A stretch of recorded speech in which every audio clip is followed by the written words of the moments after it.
Hello everyone, it is the Afro Avenger here with another album review, and today's album is finally The Life of Pablo by Kanye West. It was released February 14th of 2016. There really is no chart information besides that it peaked at number 13 on the hit list in Danish albums.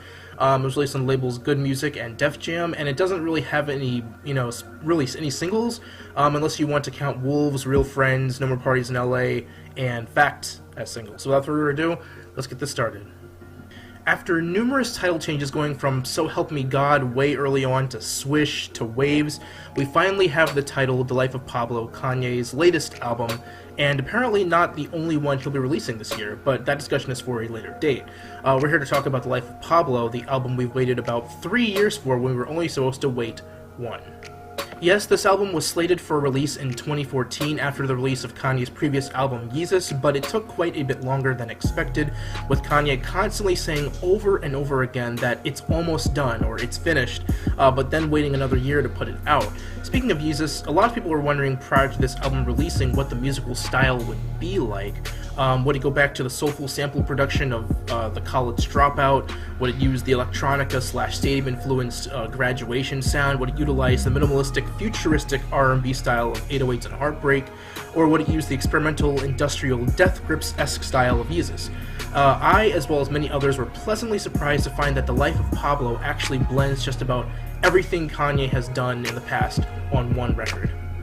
The Life of Pablo is an album that has gone through many different phases and changes, much like just about any Kanye West album, be it the album title, the track list, or the music itself. For better or worse, Kanye waiting so long to release this album was probably a good thing. I don't know about you all, but I'd much rather have a product that is fully fleshed out and be late, as opposed to a shoddy product that was slapped together in a couple of months.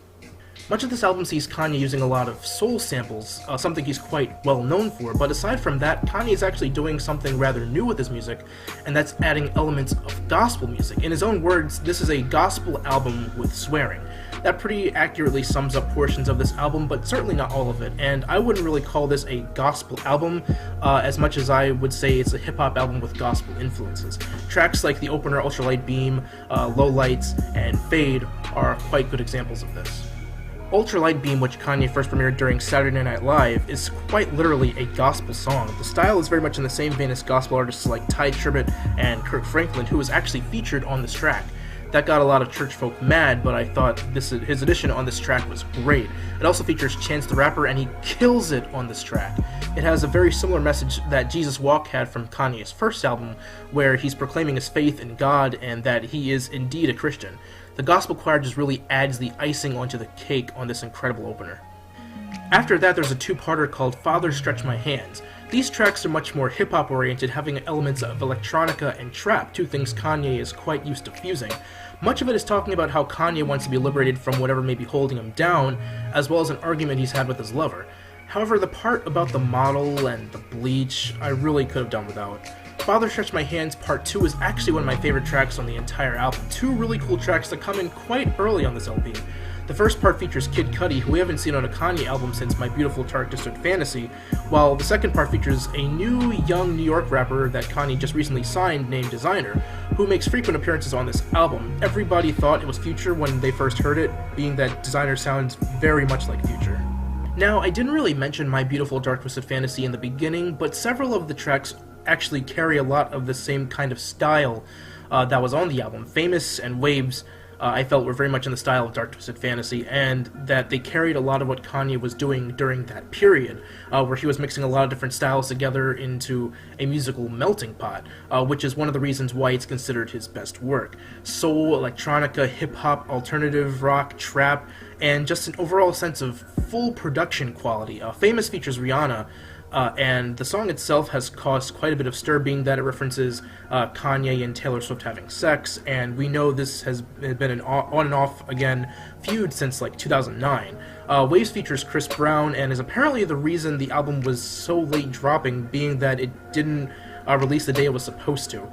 Chance the Rapper insisted it be added onto the album, so Kanye quickly touched it up a bit.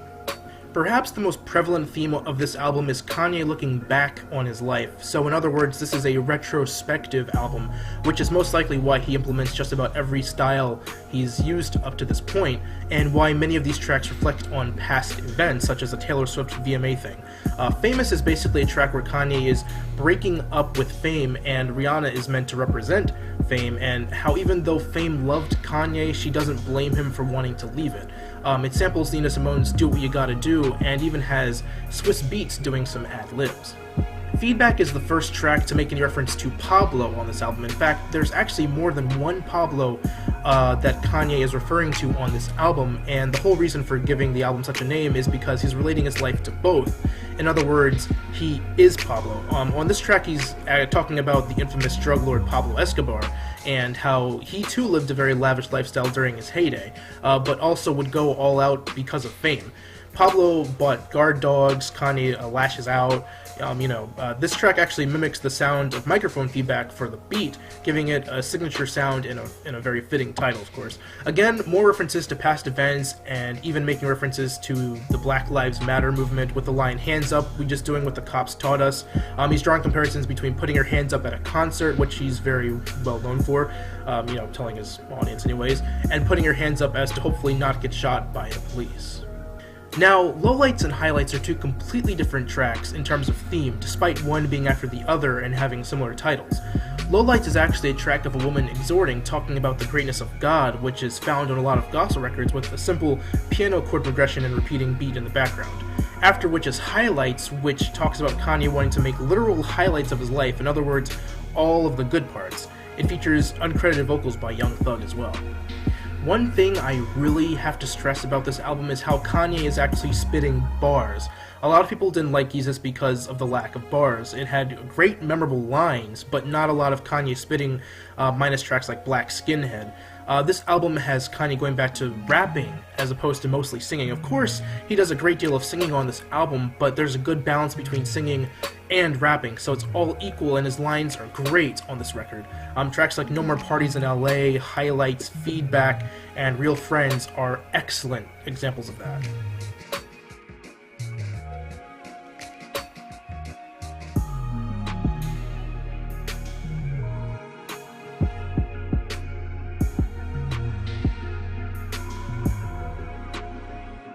Here we come to I Love Kanye, not really a song, but more of a skit reminiscent of skits from past albums like College Dropout and Late Registration. Everyone's aware of the whole Kanye loves Kanye meme and everything, and Kanye is basically playing on that. He's very much aware of how people think that he loves himself more than anyone else, and that's what makes it very funny. He's going on about how people miss the old Kanye, the Kanye that would chop up soul samples for his songs, the Kanye that wasn't always looking angry about something, the Kanye that was always very happy. So yeah, this isn't really a song, just a skit. Now, the track FML, which of course stands for F My Life, stands out quite a bit from many of the other tracks. It's very soft and has a lot more of an 808s Yeezus blend with Kanye singing, mainly about him getting his life in order. It features The Weeknd, who has been making huge waves in recent months. Near the end, the beat changes to this kind of trip-hop-esque style with some really weird vocals that kind of reminds me of stuff off of Earl Sweatshirt's work. This is an otherwise pretty decent track. The tracks he dropped for his Good Fridays thing were indeed put on this album, and yes, that includes Facts, the track people didn't think was going to be on the album, including myself. However, producer Charlie Heat redid the beat, making it a lot more enjoyable to listen to. Of course, it's still not a great track, and I'm not saying the beat made the song itself better, because the lyrics are probably the most striking part of the song anyways, but it's there, and there isn't much we can do about it. The other track from Good Fridays is No More Parties in LA, which we were all sure was going to be on the album. It features none other than Kendrick Lamar, and it's a fantastic track to say the least. It again mentions Pablo, but this time both Pablo Picasso as well as Pablo Escobar. The last was Real Friends, which came after Facts, and actually had a snippet of the upcoming No More Parties in LA. I've already reviewed this track on my channel, but it's worth saying again that it shows a very personal side of Kanye, talking about being so busy with his work that he can't spend time with his family or his friends. One other track he put on this album was Wolves, which has long since been confirmed to be on the album. It was shown on SNL nearly a whole year ago and featured Sia and Vic Mensa. However, Unfortunately, they don't appear on the studio version. This final version features Caroline Shaw and none other than Frank Ocean, who has been out of action for quite some time. It's a very dark, brooding track, but very, very cool. However, at the end, when Frank gets his turn to sing, the quality is actually really, really low. It sounds like it was recorded via Audacity and it hasn't been mixed or anything. Kanye has said he was going to fix it with some upcoming updates, and if he has, I haven't heard it yet, but overall, a cool track. The last two tracks to really talk about are 30 Hours and Fade. 30 Hours features Andre 3000, but not on a very prominent role. He kind of just sings backup. Even so, it's a great track that shows more of Kanye mostly rapping, which is always welcome. Fade is actually the final track on the album and one of my favorites. Absolutely heavy and very unique to this album. It has influences of both house and gospel, which is a rather interesting combination of styles, but on this track, he blends them together so well. It features Ty Dolla $ign on the majority of it, and is mainly dealing with Kanye calling out to a distant lover, perhaps one from his past. I know this review has gone on for a while, and I just want to make some comments before I go to the overall section of the review. As I said earlier, Kanye has changed the album's title as well as the track list several times. Many have commented that this album is really hectic. In other words, there's a lot going on, but it's not done in a very organized form. This is absolutely true, although many have said that this is probably the way it was meant to be done. This I'm not so sure about. Here is the original track listing that Kanye gave to us back when there were only 10 tracks total, back when Famous was known as Nina Chop, and to be honest, this track listing looks very organized compared to the final version. This is when the album was still called Swish. Then Kanye decided to change the name to Waves, and then this became the track listing, and once the album was finally named The Life of Pablo, this became the final track listing, sorta. He added Ultralight Beam according to this list, as well as Feedback and so on. People have argued that if he stuck with the track list he had when it was still Swish, it would have been a much more cohesive album. He could have left out tracks like Lowlights, Silver Surfer Interlude, I Love Kanye, Facts, and it would have been a more streamlined album. I tend to agree to a degree only, especially since most people thought for certain tracks like Only One and All Day were going to be on this album, but weren't. I would have left out Facts and replaced it with All Day, but put it earlier on the album, like right after Ultralight Beam. Even still, the album is what it is, and people can keep rearranging the tracks however they see fit. Now then, overall, I thought this album was incredible. I really did enjoy this album a lot. It took me a long while to really gather my thoughts on what exactly I wanted to say about this album without leaving out any important details.